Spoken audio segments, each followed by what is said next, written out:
Chapter 9 A Life Under the Sea.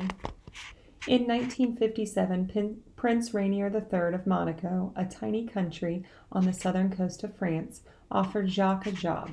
Would he like to be the director of the Oceanographic Museum of Monaco?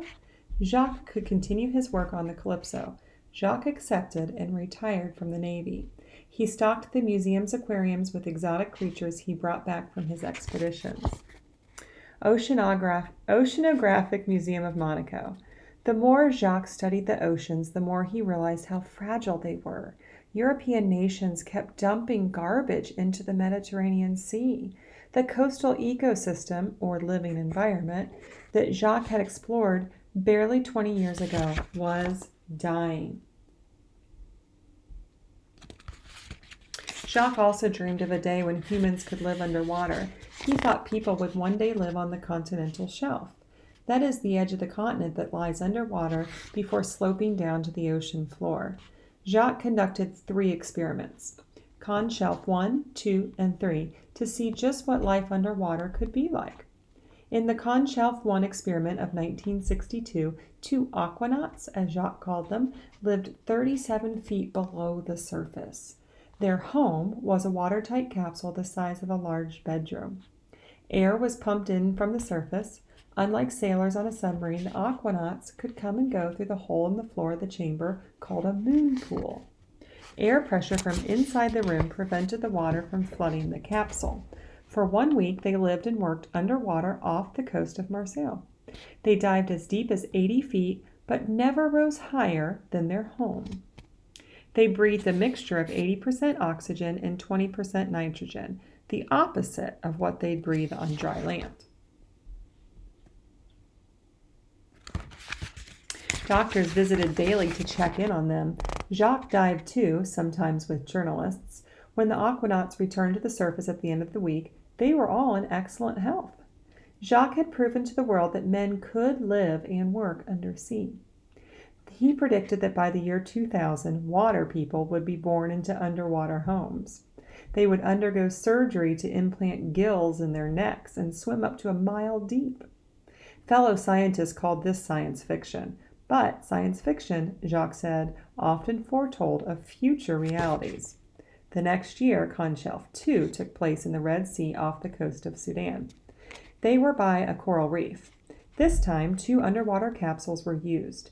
5 people and a pet parrot lived 33 feet below the surface in the starfish house for a full month. The starfish house was much larger than the bedroom-sized capsule used in Con-Shelf 1. There were 5 rooms, including a full kitchen with viewing portholes. The cook even trained a triggerfish to come into the moon pool for a treat when he tapped on the glass.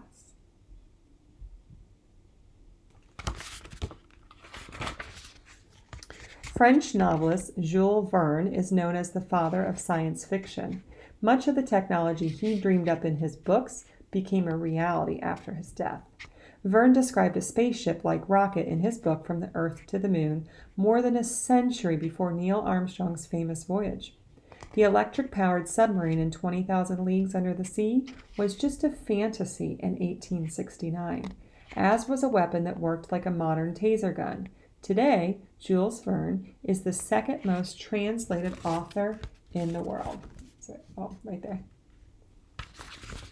One day, Simone dived down to the starfish house to cook the crew dinner. She loved the experience. There was wine, air conditioning, music, television, and good company.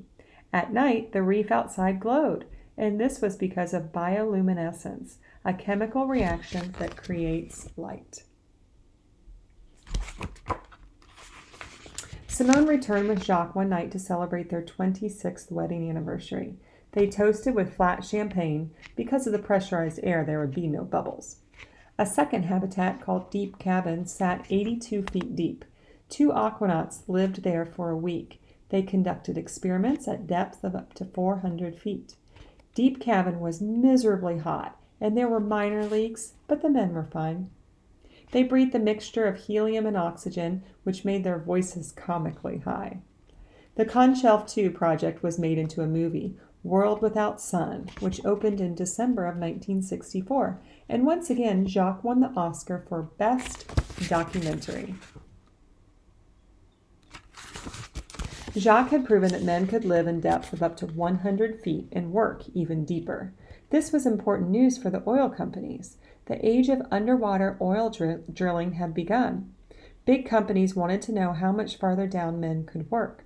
So, in 1965, Conchel 3 put 6 men, including Jacques' 24-year-old son Philippe, into a globe-shaped habitat off the coast of France. For 3 weeks, they lived and worked more than 300 feet below the surface. They worked on a mock-up oil well. This was to see if people could do hard physical jobs under the water.